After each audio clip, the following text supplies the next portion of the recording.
Hello students, तो जैसा कि आप सभी लोगों के लिए इस टाइम पर आपके एसएससी जो फेस आपका 11 का एग्ज़ाम है उससे रिलेटेड हम यहाँ पर आपको प्रीवियस ईयर के क्वेश्चंस करवा रहे हैं जो कि आपके एसएससी फेस 10 में 2022 के एग्ज़ाम में पूछे गए थे। तो आप लोगों को ये सारी चीज़ें ऑलमोस्ट यहाँ पर देखनी है कि किस तरह से क्वेश्चन पूछे गए थे और टॉपिक वाइज आपको करवाए जा रहे हैं। अगर आपने पिछले नहीं देखे हैं, डांस एंड फेस्टिवल का है आपका, बुक ऑथर का है आपका, तो ये इसी तरह के आपके डांस फेस्टिवल वगैरह सारे आपके पीछे करवाए जा चुके हैं। आपका सेंसस यानी कि जनगणना से भी रिलेटेड हुआ है, तो आपको सारे यहाँ पर याद रखने हैं। चलिए, लेकिन यहाँ पर इस वीडियो में आपके लिए क्या होने वाला है, तो आपको यहाँ पर वो सारे क्वेश्चंस मिलने वाले हैं जो आपके फेस 10 2022 में पूछे गए थे। म्यूजिक और इंस्ट्रूमेंट से यानी कि वाद्य यंत्र से संबंधित कलाकारों से जुड़े हुए सवाल पूछे गए थे और जो भी कुछ एक्स्ट्रा क्वेश्चन रहे हुए थे वो भी यहाँ पर हमने ऐड कर दिए हैं। तो बस आपको वीडियो के लास्ट तक बने रहना है, लाइक शेयर और सब्सक्राइब करते हुए चलना है। तो चलिए शुरू करेंगे। पहला क्वेश्चन आपका है कि मृदंगम संगीत वाद्य यंत्र इनमें से कौन से संगीतकार से संबंधित है। तो यहाँ पर आपका मृदंगम पूछा गया है। काफ़ी कम बार आपका मृदंगम वगैरह पूछा जाता है, रेयर केस में क्वेश्चन आते हैं और कई बार लोगों के गलत भी होते हैं जो इस तरह के क्वेश्चन पूछे जाते हैं। तो यहाँ पर अगर मृदंगम से जुड़े हुए संगीतकार की इनमें से बात की जाएगी तो ऑप्शन जो 2 दिया हुआ है आपका, यहाँ पर केवी प्रसाद आपका राइट आंसर हो जाएगा, आंसर 2, जो कि मृदंगम से संबंधित है। वहीं पर अगर जाकिर हुसैन की बात कर लेंगे आप, तो जाकिर हुसैन का संबंध आपका तबला से है। आर.के. बीजापुरे की बात कर लेंगे तो आपका हारमोनियम इसका राइट आंसर हो जाएगा। यानी आरिका जो बीजेपुरी हैं इनका संबंध हारमोनियम से है। ये आपका अली अकबर खान, आपको पता ही होगा, सरोद से संबंध है, यानी सरोद से इनका संबंध रहा हुआ है। तो ये सारे क्वेश्चन आपको याद यहाँ पर रखते हुए चलना है। नेक्स्ट क्वेश्चन आगे बढ़ेंगे। नेक्स्ट एक क्वेश्चन पूछा गया था आपका कि निम्नलिखित में से कौन संगीतकार तबला वादक है। तो यहाँ पर अगर तबला वादक की बात कर लें कि कौन सा यहाँ पर संगीतकार आपका तबला वादक है, तो अली अकबर खान आपको ऊपर ही बता चुके हैं, आपके सरोद से संबंधित हो जाएंगे, यानी यहाँ पर सरोद राइट आंसर हो जाएगा।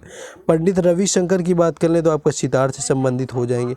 बाकी आपका देखिए जाकिर हुसैन यहाँ पर मिल गया, ऑप्शन 4 जो आपको दिया हुआ है राइट आंसर हो जाएगा, जिससे कि यहाँ पर तबला वादक हैं जिनका संबंध यहाँ पर रहा हुआ है आपके तबला से, यानी कि जाकिर हुसैन का संबंध तबला से है। नेक्स्ट आगे देखेंगे। नेक्स्ट देखिए क्वेश्चन, अगर आपने ऊपर का एक्स्ट्रा फैक्ट ढंग से सुन रखा होगा तो आपने देखा होगा कि हमने वहाँ पर आर.के. बीजापुरे से संबंधित आपको एक्स्ट्रा फैक्ट में बताया हुआ था कि जो प्रसिद्ध संगीतकार हैं आर.के. बीजापुरे किस वाद्य यंत्र से संबंधित है। इससे रिलेटेड हमने बताया हुआ है पहले ही क्वेश्चन में। तो जो आर.के. बीजापुरे है आपका हारमोनियम के ऑप्शन 4 जो यहाँ पर दिया हुआ है राइट आंसर हो जाएगा, यानी आर.के. बीजापुरे जो है वो हारमोनियम से संबंधित हैं। सरोद से आपके अली अकबर खान, तबला से जाकिर हुसैन वगैरह रहे हुए हैं। बाकी इस तरह से जो है आपको आगे क्वेश्चन मिलते रहेंगे। नेक्स्ट आगे हम लोग बढ़ेंगे, अगला क्वेश्चन देखेंगे। लेकिन फिर आपसे कहना चाहेंगे कि आप लोगों के लिए हर एग्ज़ाम का एनालिसिस यहाँ पर आपको 100% हम रियल देने की कोशिश करते हैं पूरी, और होता भी है आपका। बाकी हर एग्ज़ाम का एनालिसिस लेकर आते हैं, उससे एग्ज़ाम होने वाला जब होता है तो उससे 15 दिन पहले आप लोगों के लिए एक कोई अच्छी सीरीज़ जो आपके प्रीवियस ईयर क्वेश्चन पर बेस्ड होती है लेकर के आते हैं। और मैं बिल्कुल श्योर हूँ कि वो क्वेश्चन की जो सीरीज़ है आप नहीं पढ़ेंगे जाकर के, यहाँ पर आपको एक साथ देते हैं तब आप कहीं ना कहीं पढ़ पाते हैं, जो कि आपके लिए फ़ायदेमंद होती है। तो बस आपसे इतना रिक्वेस्ट है कि आप भी सब्सक्राइब करिए, चैनल को सपोर्ट करिए, लाइक तो आपको ज़रूर करना है जिससे कि मोटिवेशन मिलता है। तो लाइक और शेयर वीडियो को करते चलिए जिसके कि जिनका बाकी आगे एग्जाम हो फेस 11 का उन तक भी ये वीडियो पहुँच जाए। तो लाइक शेयर और सब्सक्राइब जो करने की जिम्मेदारी ये हम आप लोगों को देते हैं, ये आपको ज़रूर करना है। बाकी अपनी जिम्मेदारी हम यहाँ पर खुद पूरी कर रहे हैं। बाकी इन सारी क्वेश्चन का PDF आपको टेलीग्राम चैनल और व्हाट्सएप ग्रुप पर मिलेगा, जिसका लिंक आपको डिस्क्रिप्शन में दे दिया गया है। चलिए अब क्वेश्चन में वापस आ जाएंगे। क्वेश्चन आपका है कि राजेंद्र जो प्रसन्ना है, यहाँ पर आपको नाम दिया हुआ है, राजेंद्र प्रसन्ना कौन से वाद्य यंत्र से संबंधित है। तो यहाँ पर अगर राजेंद्र प्रसन्ना की बात करी जाए तो ऑप्शन ए आपका बांसुरी यहाँ पर राइट आंसर हो जाएगा, जिससे कि राजेंद्र प्रसन्ना का संबंध है वाद्य यंत्र में। नेक्स्ट क्वेश्चन आगे हम लोग देखेंगे।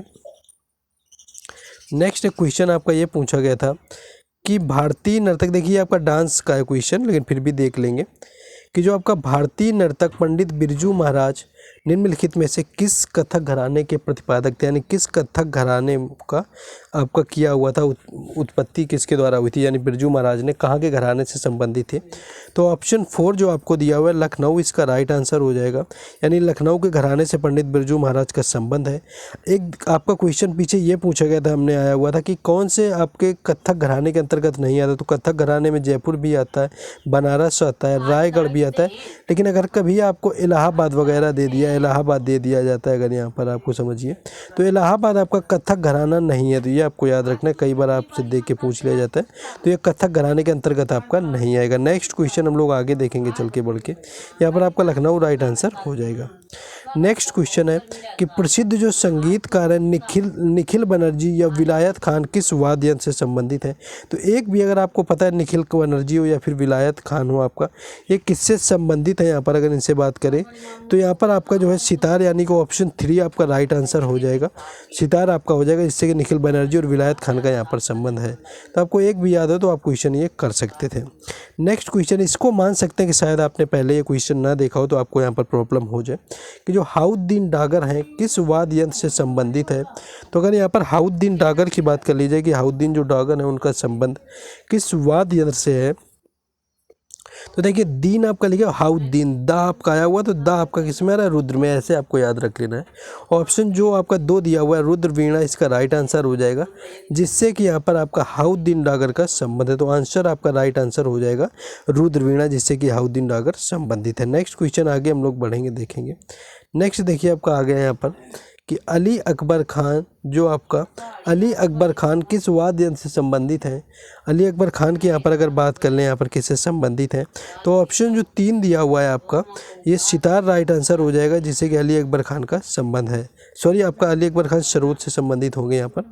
नेक्स्ट क्वेश्चन आपका देखेंगे, यहाँ पर थोड़ा डाउट हो गया था, तो जो अली अकबर खान का आपका सरोद यहाँ पर राइट आंसर हो जाएगा। कई बार क्या होता है कि जल्दी जल्दी में क्वेश्चन हम गलत भी बता जाते हैं, कई बार हो जाता है ध्यान इधर उधर, तो उस चीज़ को लेकर के आप लोग हाईलाइट नहीं करेंगे, आप लोग कमेंट बॉक्स में आहिस्ता से बता देंगे, हम उस चीज़ को देख लेंगे और सही कर दिया जाएगा। हो सकता है बाई मिस्टेक कभी हो जाता है, और हो सकता है कभी कभी कोई क्वेश्चन गलत भी हो जाता है हमारे नॉलेज से भी, तो इसको ज़्यादा पार्टिकुलरली मैं अपने उसमें नहीं लूँगा कि नहीं मैं पूरा सही वो था, हो सकता है कभी कभी मिस्टेक हो जाती है, तो आप उस चीज़ को देख लेंगे। तो अली अकबर खान के लिए यहाँ पर सरोद आपका राइट आंसर हो जाएगा। नेक्स्ट क्वेश्चन आपका देखेंगे। नेक्स्ट आपका दिया हुआ है कि जो बुद्ध देवदास गुप्ता हैं एक प्रसिद्ध संगीतकार हैं, वे किससे संबंधित हैं। तो यहाँ पर अगर बुद्ध देवदास गुप्ता की बात कर ली जाए, जो कि प्रसिद्ध संगीतकार हैं, इनका संबंध किससे है, तो आपको ऑप्शन 3 जो दिया हुआ है यहाँ पर सरोद राइट आंसर हो जाएगा, जिससे कि बुद्ध देवदास गुप्ता का संबंध है।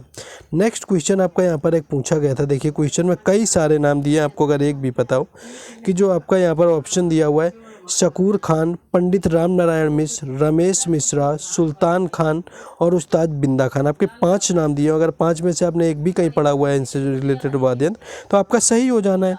तो जो देखिए हमने मोस्टली कई एग्जाम में पिछले भी आते आपका पूछा गया था कि पंडित राम नारायण आपका पूछा गया था, तो राम नारायण की बात कर लें यहाँ पर ऑप्शन आप अगर देखेंगे कि आपका ऑप्शन जो 2 दिया हुआ है यहाँ पर सारंगी आपका राइट आंसर हो जाएगा, जिनसे कि इन्हीं सभी लोगों का संबंध है। बाकी पंडित राम नारायण अभी किसी एग्जाम में पार्टिकुलरली पूछा गया था, इस वजह से क्वेश्चन मेरे नॉलेज में आया, तो मुझे अच्छे से याद है अभी भी। तो यहाँ पर सारंगी आपका जो है राइट आंसर यहाँ पर हो जाएगा।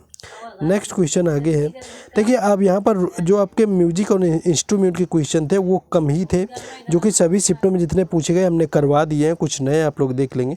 बाकी कुछ स्टैटिक के क्वेश्चन ऐसे थे जो आपके पूछ लिए जाते हैं, क्वेश्चन अच्छे होते हैं लेकिन आपने शायद कहीं नहीं देखे होते, तो उनको यहाँ पर करवा देंगे, शायद आपके रिपीटेड क्वेश्चन हो जाए। जैसे आपका क्वेश्चन एक है कि आपका जैतक का किला कहाँ पर स्थित है, तो जैतक का किला आपका इंपॉर्टेंट है, जो कि आपका पूछा भी जाता है एग्जाम में और पूछा भी जा चुका है यहाँ पर जैतक का किला। तो जैतक की किला की बात कर लेंगे तो ऑप्शन जो 3 आपका दिया हुआ है हिमाचल प्रदेश यहाँ पर राइट आंसर हो जाएगा, जहाँ पर जैतक का किला स्थित है। नेक्स्ट क्वेश्चन है, ये क्वेश्चन तो सभी को पता होगा कि महाराजा सवाई प्रताप सिंह द्वारा बनाया गया हवा महल किस शहर में स्थित है।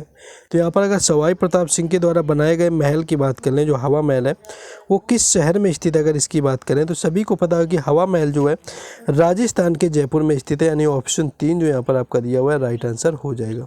तो जयपुर इसका राइट आंसर हो जाएगा, जिसे कि पिंक सिटी के नाम से भी जाना जाता है।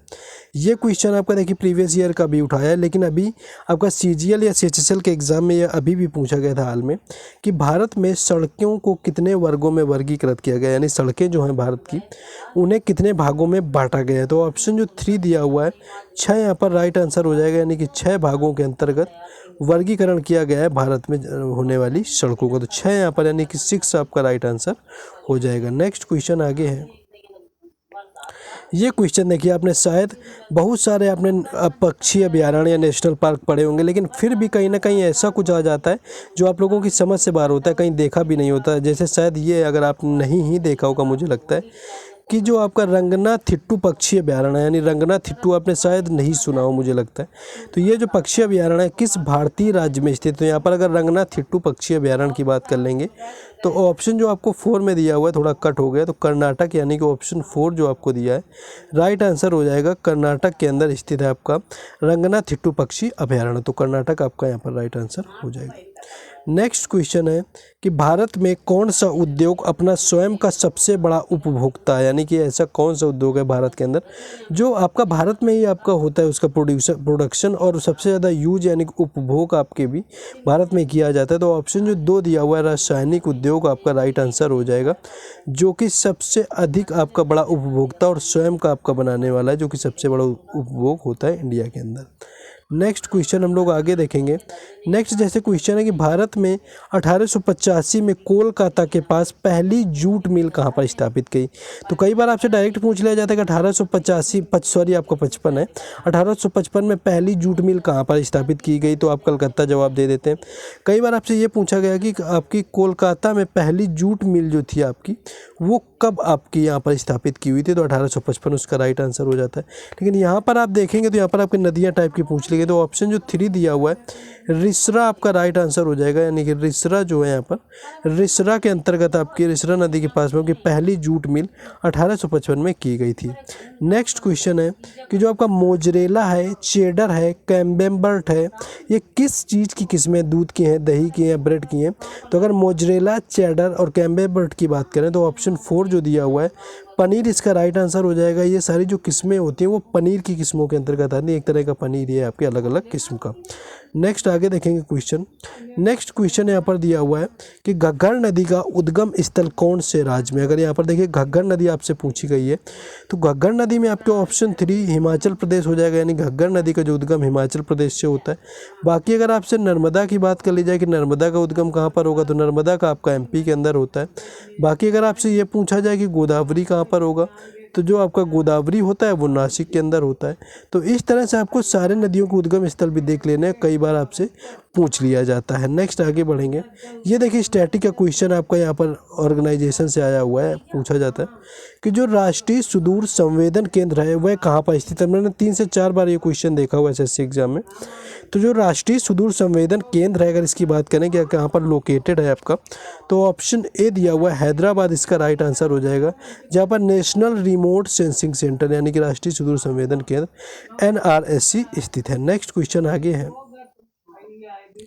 नेक्स्ट है कि जो पाश्चुरीकरण की प्रक्रिया होती है, दूध को किस तापमान पर 15 से 30 सेकंड तक उबाला जाता है। पाश्चुरीकरण क्या होता है कि दूध को बहुत हाई टेम्परेचर में गर्म करके उसको आप ठंडा करते हैं तो वो दूध 2-3 दिन तक बना रहता है, जो कि पैकेट के दूध के फॉर्म में सभी को मिलता है। तो इसमें जो 15 से 30 सेकेंड तक उबाला जाता है तापमान, वो क्या होता है, तो ऑप्शन 2 यानी कि 72 डिग्री सेंटीग्रेड यहाँ पर राइट आंसर हो जाएगा, यानी कि 72 डिग्री सेंटीग्रेड पर दूध को 15 से 30 सेकेंड के लिए उबाला जाता है, जिससे कि वो पॉस्चराइज्ड दूध हो जाता है। नेक्स्ट क्वेश्चन है कि जो 20वीं सदी के तानसेन के रूप में किसे सम्मानित किया गया था। तो यहाँ पर अगर 20वीं सदी की बात कर ली जाए कि 20वीं सदी के तानसेन के रूप में किसे सम्मानित किया गया, तो ऑप्शन A जो यहाँ पर दिया है उस्ताद बड़े गुलाम अली खान यहाँ पर राइट आंसर हो जाएगा, जिन्हें कि 20वीं सदी के तानसेन के रूप में भी सम्मानित किया जा चुका है। नेक्स्ट आगे क्वेश्चन आपका दिया हुआ है जैसे नेक्स्ट है कि निम्नलिखित में से किस समिति ने भारत के संविधान में मौलिक कर्तव्यों को शामिल करने की अनुशंसा की हुई थी। तो मौलिक जो कर्तव्य थे वो आपका 42वां संविधान संशोधन था, 1976 में होता है। स्टार्टिंग में कोई नहीं मूल कर्तव्य था, 10 जोड़े गए थे, 2002 जब आता है तो 86वां संविधान संशोधन होता है और एक और मौलिक अधिकार जुड़ता है, जिससे कि वर्तमान में कुल 11 मौलिक कर्तव्य हैं भारतीय संविधान के अंदर। 86वां संविधान संशोधन शिक्षा के अधिकार से संबंधित था, ठीक है, ये 2002 में आपका होता है। तो ये अब कुल वर्तमान में 11 है और मूल संविधान में एक भी नहीं थे। 42वें संविधान संशोधन में 10 जोड़े गए थे 1976 में। जब प्रधानमंत्री इंदिरा गांधी थे और जो इसको बनाने वाली आपकी समिति थी वो सरदार स्वर्ण सिंह समिति थी, यानी कि सरदार स्वर्ण सिंह समिति राइट आंसर हो जाएगा। आई होप कि आपको यहाँ पर मौलिक कर्तव्य समझ आ गया है। नेक्स्ट क्वेश्चन है कि 1916 में भारतीय राष्ट्रीय कांग्रेस और अखिल भारतीय मुस्लिम लीग के बीच हस्ताक्षरित समझौता को क्या कहा जाता है? यानी कि जो 1916 में भारतीय राष्ट्रीय कांग्रेस और मुस्लिम लीग के बीच में हुआ वह लखनऊ समझौता था। यानी कि लखनऊ समझौता के अंदर दोनों आपकी टीमें मान गई थी, यानी कि दोनों जो दल थे, और इसकी जो मजूमदार ने इसकी अध्यक्षता की हुई थी। बाकी 1900 यहाँ पर बात कर लें तो 1907 का यहाँ पर सूरत में अधिवेशन हुआ था, यानी सूरत में हुआ था अधिवेशन, जब ये दोनों पार्टी एक दूसरे के विपरीत हो जाती हैं, अलग हो जाती हैं। बाकी 1916 में इनका फिर से रियूनियन होता है।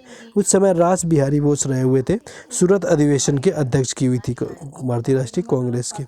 नेक्स्ट क्वेश्चन है कि निम्नलिखित में से कौन सा विटामिन अंडे में अनुपस्थित रहता है? यानी कि अंडे में इनमें से कौन सा विटामिन नहीं पाया जाता? तो अंडे में अगर विटामिन की बात कर लेंगे तो ऑप्शन जो 3 दिया हुआ है, यानी कि विटामिन सी राइट आंसर हो जाएगा, जो कि अंडे के अंदर नहीं पाया जाता है क्योंकि ये एस्कॉर्बिक एसिड होता है और ये थोड़ा हल्का खट्टा आपका होता है, खट्टे पदार्थों में पाया जाता है। तो आप समझ सकते हैं कि उसका क्षारीय होता है, तो वहाँ पर खट्टा जैसे विटामिन सी हो ही नहीं सकता है। तो आसान था, आपको समझना यहाँ पर कर सकते हैं। नेक्स्ट क्वेश्चन आगे देखेंगे। नेक्स्ट है कि भारतीय संविधान का कौन सा अनुच्छेद यह घोषणा करता है कि उच्चतम न्यायालय का स्थान जो है वो दिल्ली में? यानी कि किस अनुच्छेद के तहत ये कहा गया है कि जो आपका सुप्रीम कोर्ट है उसका जो स्थान है वो दिल्ली में रखा जाएगा? तो ऑप्शन 3 जो दिया हुआ है यहाँ पर अनुच्छेद 30 आपका राइट आंसर हो जाएगा, जिसके तहत जो है यहाँ पर उच्चतम न्यायालय का जो स्थान है वह माना जाता है दिल्ली में। तो ये थे ऑलमोस्ट क्वेश्चन। हमने अपना पूरा बेहतर प्रयास किया आप लोगों के लिए। बस आप लोग अपनी रिस्पॉन्सिबिलिटी और निभा दीजिए, सब्सक्राइब कर दीजिए, लाइक कर दीजिए आप, साथ ही साथ आप शेयर कर दें। और इन सारे क्वेश्चंस की PDF और बाकी सारी जो अपडेट है आपको टेलीग्राम पे मिलती है, तो टेलीग्राम पे आप जुड़ जाएं या आपको जुड़ जाना है जाके व्हाट्सएप ग्रुप में। तो इन दोनों में से आप किसी में भी जुड़ सकते हैं, जहाँ पर आपको बाकी सारी अपडेट भी मिलती रहेंगी।